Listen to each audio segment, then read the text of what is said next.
तो प्रभु ताल तो बहुत ठोकी जा रही है, 400 पार या दक्षिण में साफ और उत्तर में हाफ। 2 चरण के बाद इन्हें कसौटी पर कसें तो क्या पाते हैं आप, क्या देख रहे हैं, किस ओर जा रहा है चुनाव? ये संदीप, बुरा ना मानो ये इलेक्शन है। कहते हैं बुरा ना मानो ये होली है, तो हर तरह की बुछारें होती हैं, हर तरह के कलर मिले जाते हैं। तो हम लोग भी हर तरह के कलर का कॉम्बिनेशन, बॉडी लैंग्वेज सब कुछ पढ़ने की कोशिश कर रहे हैं। उत्तर में हार, दक्षिण में जीत, ये सब बार इस तरह से आप जिस तरह से कर रहे हैं, उससे लगता है कि कहीं ना कहीं क्वेश्चन मार्क पहली बार लगा है कि उत्तर में भारतीय जनता पार्टी को चोट लग सकती है। अब 2009 से अभी मुकाबला करें, आप शुरू में जो आपने सवाल अच्छे उठाए हैं कि सारा कुछ निर्भर करता है कि कांग्रेस का क्या होने वाला है उत्तर में। पश्चिम के अंदर तो आपने दिखा दिया सीटें नहीं मिलने वाली, जो आपने ओपिनियन पोल दिखाया था। अब उत्तर के अंदर अगर आते हैं, 2009 के अंदर जब कांग्रेस पार्टी ने सरकार बनाई थी, 1979 के बाद सबसे ज्यादा सीटें 206 या 203 लेकर के आई थी। हाँ, उत्तर प्रदेश में 20 सीटें मिली थी कांग्रेस पार्टी को।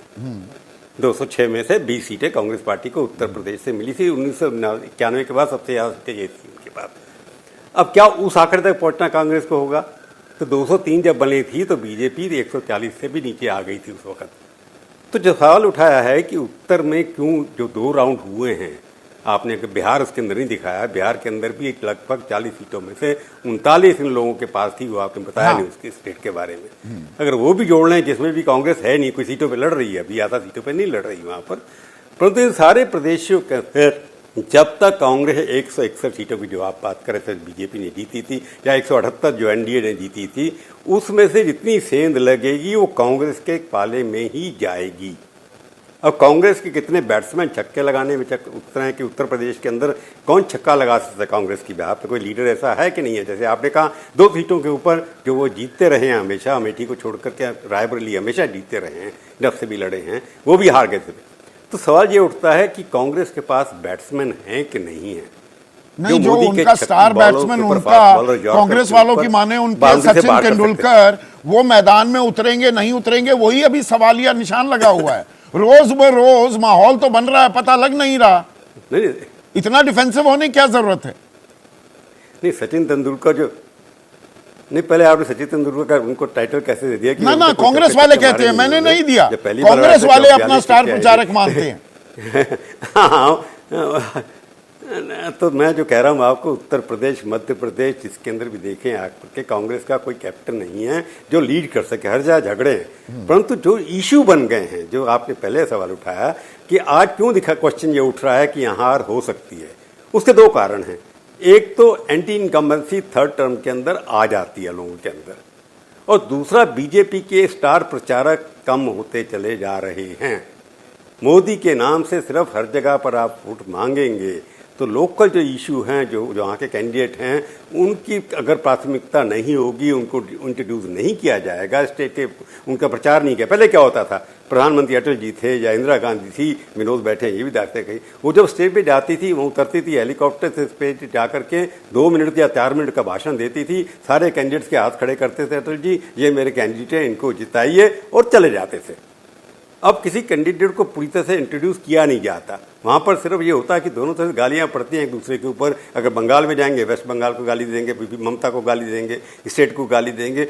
अपने प्रतिनिधि जो आपने रिप्रेजेंट किए हैं बीजेपी ने या कांग्रेस ने, मैं बीजेपी पर इसलिए कह रहा हूं कि बीजेपपी की तरफ से ये प्रचार नहीं हो रहा कि उनके कैंडिडेट भी उतने ही इंपॉर्टेंट हैं। नहीं, ये तो डिलिबरेट प्लॉय रही है। प्रभु, एक सेकंड के लिए रोक रहा हूं। हमने 2019 के चुनाव में भी देखा कि बीजेपी प्रेसिडेंशियल बना देती है, इस संसदीय चुनाव को प्रेसिडेंशियल बना देती है कि मोदी, या बताइए किस और को दोगे, मोदी को वोट दे रहे हो या नहीं। तो क्या ये प्रेसिडेंशियल नहीं बन पा रहा है पूरा चुनाव, और काफी हद तक लोकल स्थानीय मुद्दों पर भी लड़ा जाने लगा है? क्या आप इस ओर इशारा कर रहे हैं? ये आप बिल्कुल वही कह रहा हूं। 2014 के अंदर आप देखा होगा मोदी के मास्क हर जगह दिखाए जाते थे। हाँ। जब क्राउड सामने बैठी थी उसके अंदर भी हजारों मास्क, एक नया इनोवेशन किया था। इस बार आपने किसी क्राउड के अंदर मोदी के मास्क देखे? परंतु मोदी जी ऊपर अपने आप कहते हैं कि मेरी गारंटी, मेरे ऊपर विश्वास करिए, कि मोदी जी अपने ऊपर एक लेकर के बैठे हैं कि मैं जब आपसे वोट मांगने आया हूं, कैंडिडेट के लिए मानने नहीं आया, अपने लिए मानने आया हूं। अब सिंबल लेके खड़े होते हैं जरूर हर स्टेज पे जाकर, पहले नहीं होते थे। तो ये सारा खरा प्रचार हो गया मोदी वर्सेस है, जो हम काफी दिनों से डिस्कस कर रहे हैं।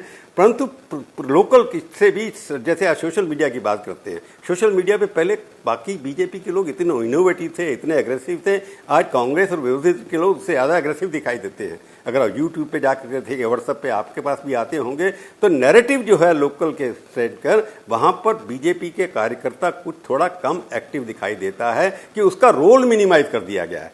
उसका रोल कुछ नहीं है सिवाय कि स्टेज पे जाना, फूल इकट्ठे करके लाना, प्रचार के अंदर उसका प्रयोग नहीं हो रहा है। और बाहर से लोग जाकर के वहाँ बैठ जाते हैं, कोई केंद्रीय मंत्री बैठ जाता है या कुछ और, पहले भी ऑब्जर्व हुआ करते थे। परंतु आपने देखा कि राजस्थान के अंदर बीजेपी का अध्यक्ष कौन है, कितना प्रचार कर रहा है। आपने देखा कोई और मंत्री आपको दिखाई देता केंद्र का कि राजस्थान या मध्य प्रदेश के अंदर सिवाय अमित शाह और मोदी जी के अलावा कोई दिखाई देता है। तो एक सेंट्रिक केंद्रीयकरण हो गया है कि हमारे फेस आ रहे हैं, उनके ऊपर आप राजनाथ जी कहीं गए हुए थे, आज कभी कभी दिखाई दे जाते हैं कहीं पर। तो ये सारा का सब, और उधर कांग्रेस नहीं, ये सिर्फ बीजेपी की बात नहीं है ना, कांग्रेस की भी तो वही बीमारी है। प्रियंका गांधी से ज्यादा जा रहे हैं। नहीं, पर कांग्रेस में भी तो ये बीमारी है। मैं कांग्रेस में नहीं, हाँ मैं कुछ इसी, आप बोले दीजिए मेरे को। हाँ प्लीज। बीमारी नहीं है, कांग्रेस ने एक संगठन को नीचे से मजबूत किया है। कांग्रेस का कोई हीरो नहीं होना चाहिए, यही उनके। कर्नाटका कैसे जीते थे, क्या आप कहेंगे राहुल गांधी जितवाया था क्या? वहां से लोकल लीडर है ना दोनों के दोनों। आंध्रा कैसे जीते थे, आप कहेंगे प्रियंका ने जितवाया था क्या?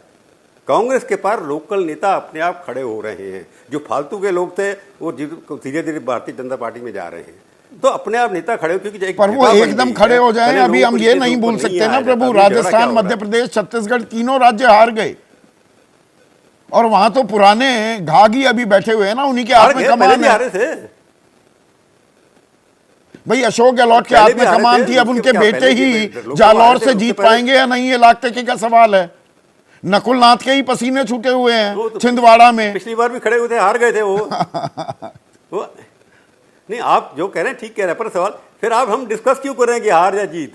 आपको भी लगता है ना कहीं ना कहीं डिस्कशन के लिए ये जरूरी है कि आपको ग्राउंड में रिपोर्ट मिल रही है कि कांग्रेस पहले से बेहतर प्रदर्शन कर रही है, इसलिए हम डिस्कस कर रहे हैं। ये तो करते भी नहीं। 2019 में क्यों नहीं किया, 2014 में क्यों नहीं किया? अब आप, क्योंकि ऐसी लगता है कि आप, मैंने ज़्यादा कवर नहीं किया, मैं फील्ड में नहीं गया, परंतु जो रिपोर्ट में देखता हूं उसे ये लगता है कि चर्चा ये हो रही है कि कांग्रेस पहले से ज़्यादा एक्टिव है। मैं ये नहीं कहूंगा पहले से ज्यादा एक्टिव है, उत्साह भी दिख रहा है कांग्रेस में। जैसे ही घड़ी का काटा दोपहर 2:30 पे आए, बबीता जी का दिल सास बहू साजिश के लिए मचल जाए। और ये है इनकी बहू, पूरे दिन ऑफिस की टेंशन हो जाए गॉन जब ये करें अपना फेवरेट शो फ्री टाइम पे ऑन। इनकी तरह आप भी देखिए अपना फेवरेट शो अपने टाइम पर और डाउनलोड कीजिए एबीपी लाइव ऐप अपने स्मार्ट टीवी पर।